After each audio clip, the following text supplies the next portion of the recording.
জীবনানন্দ দাশের মৃত্যু দুর্ঘটনা নাকি আত্মহত্যা? জীবনানন্দ দাশকে বলা হয় আধুনিক বাংলা কবিতার জনক, কিন্তু জানেন কি, তার মৃত্যু নিয়ে এখনো রয়ে গিয়েছে রহস্য। জীবনানন্দ দাশ ছিলেন ভীষণ নির্জন প্রিয় এক মানুষ। সমসাময়িক কবিদের মতো আলোচনায় থাকতে চাইতেন না। তার কবিতায় শহর, প্রকৃতি আর নিঃসঙ্গতার অদ্ভুত মিশ্রণ পাওয়া যায়, কিন্তু জীবদ্দশায় তিনি তেমন জনপ্রিয় ছিলেন না। অনেকেই তার কবিতা বুঝতেই পারতেন না। ক্লিন্টন বি সিলির লেখা জীবনানন্দ দাশ আ স্টাডি এই বইতে উল্লেখ আছে, তার লেখা জীবিত অবস্থায় খুব বেশি বিক্রি হতো না।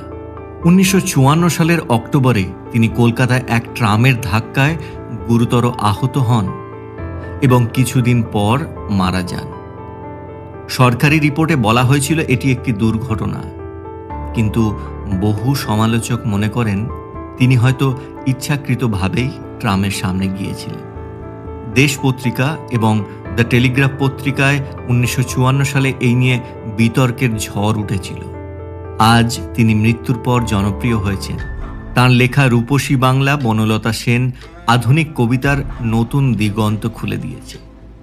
আপনার কি মনে হয় জীবনানন্দ দাশের মৃত্যু শুধুই দুর্ঘটনা, নাকি তিনি নিজেই সেই সিদ্ধান্ত নিয়েছিলেন?